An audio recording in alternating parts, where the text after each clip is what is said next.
राजनीति में नेतृत्व को अक्सर आंकड़ों, भाषाओं और फैसलों से तौला जाता है। लेकिन साल 2025 में पीएम नरेंद्र मोदी का एक अलग ही चेहरा सामने आया है। एक ऐसा चेहरा जो युवाओं से बात नहीं करता है, उससे जुड़ता है, कहीं सवाल पूछते हुए, कहीं मुस्कुराते हुए, तो कहीं चुपचाप भरोसा जताते हुए। यह सिर्फ मुलाकातें नहीं थी, ये वो लम्हे थे जिसने सत्ता और समाज की दूरी को कम कर दिया। देखिए रिपोर्ट।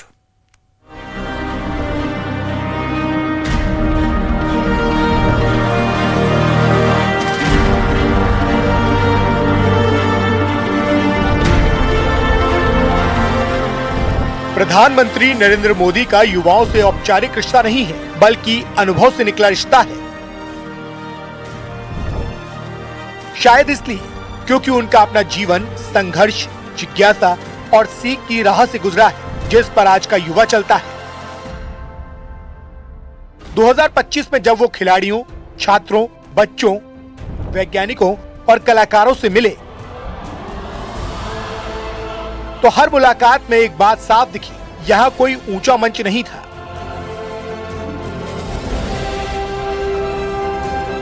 कोई दूरी नहीं थी, था तो बस संवाद, भरोसा और अपनापन। यही वजह है कि ये लम्हे तस्वीरों तक सीमित नहीं रहे, बल्कि युवाओं की स्मृति का हिस्सा बन गए।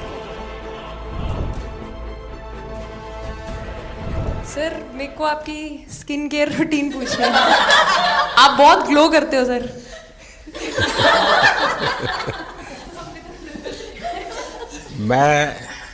मेरा इस विषय पर ज्यादा ध्यान नहीं गया था। सर, ये करोड़ों देशवासियों का प्यार है आप। जब प्रधानमंत्री नरेंद्र मोदी भारतीय महिला क्रिकेट टीम या ब्लाइंड क्रिकेट चैंपियन से मिले, तो वो पल औपचारिक सम्मान से आगे निकल गए। उन्होंने ट्रॉफी से ज्यादा इंसान को देखा। किसी खिलाड़ी की पसंदीदा डिश याद रखना, घायल खिलाड़ी को खुद खाना परोसना या हर खिलाड़ी को मिठाई खिलाना, ये छोटे लगने वाले लम्हे असल में बड़े संदेश थे।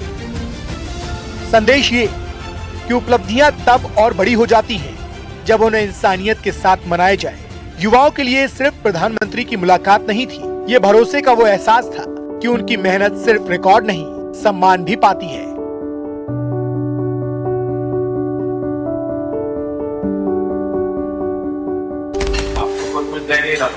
सर, बैठे। क्या पसंद है? Thank you so much sir, thank you. लेकिन मैं बिना उसे पसंद है नहीं ऐसे। प्रधानमंत्री मोदी जब युवाओं से सवाल पूछते हैं, तो वो औपचारिक जिज्ञासा नहीं होती।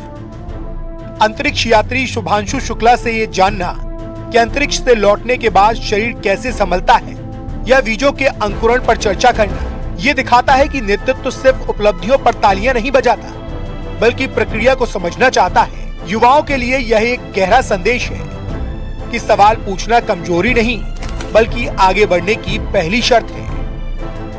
तो मुझे भली भांति जानते हैं, जब भी किसी से बात होती है तो मैं होमवर्क जरूर देता हूं।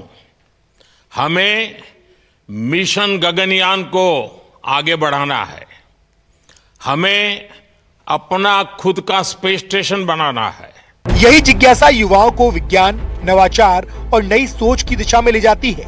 दिलजीत दोसांझ के साथ बातचीत में प्रधानमंत्री का वही स्वभाव दिखा जो नेतृत्व को मानवीय बनाता है। गांव की जड़ों, आस्था, पर्यावरण के प्रति जिम्मेदारी और सफलता के बावजूद विनम्रता पर हुई ये चर्चा बताती है कि वैश्विक पहचान तभी मजबूत होती है जब वो अपनी मिट्टी से जुड़ी हो। यही मूल्य भारत की सांस्कृतिक आत्मा को दुनिया तक पहुंचाते हैं।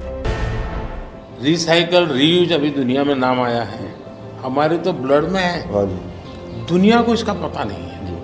कभी आप अपने कार्यक्रमों के द्वारा ये जरूर कर सकते हैं कि भारत के लोग पर्यावरण की रक्षा कैसे करते हैं। जब प्रधानमंत्री नरेंद्र मोदी बच्चों के साथ होते हैं, तो वहाँ सत्ता की गंभीरता नहीं होती। राखी बंधवाते हुए हंसी, हाई फाइव्स, खिलौने और मोर पंखों के साथ खेल, ये सब दिखाता है कि नेतृत्व कठोर नहीं, संवेदनशील भी हो सकता है।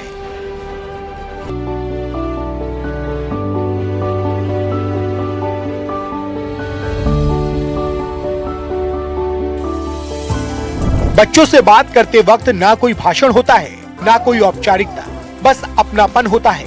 यही पल बच्चों के मन में भरोसा जगाता है और युवाओं को यह सिखाता है कि सच्चा नेतृत्व वही है जो डर पैदा नहीं करता बल्कि आत्मविश्वास देता है।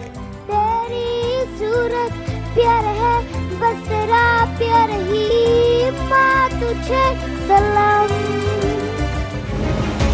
जब प्रधानमंत्री मोदी अपने जीवन की बात करते हैं तो वो किताबों की सीख नहीं होती, वो अपने संघर्षों, असफलताओं और अकेलेपन से निकले अनुभव होते हैं। खुद को औसत छात्र बताना, आलोचनाओं और चिंताओं का जिक्र करना और जीवन को अपनी यूनिवर्सिटी कहना युवाओं के लिए बेहद सशक्त संदेश है। मैं बचपन से जो जिंदगी गुजार करके आया हूं, मैं उसकी गहराई में जाना नहीं चाहता हूं कि अलग मेरा बचपन बीता है, लेकिन वो जिंदगी बहुत कुछ सिखाती है जी। और शायद वही मेरा एक प्रकार से सबसे बड़ी यूनिवर्सिटी थी। मुसीबत यूनिवर्सिटी है मेरे लिए जो मुझे सिखाती है। संदेश ये कि डरना नहीं है, उससे सीखना है। 2025 में युवाओं के साथ बिताए गए ये लम्हे दिखाते हैं कि पीएम मोदी नेतृत्व आदेश देकर नहीं, उदाहरण बनकर करते हैं। और शायद यही वजह है कि युवा उनसे सिर्फ सुनते नहीं हैं, बल्कि जुड़ते हैं। दुनिया जब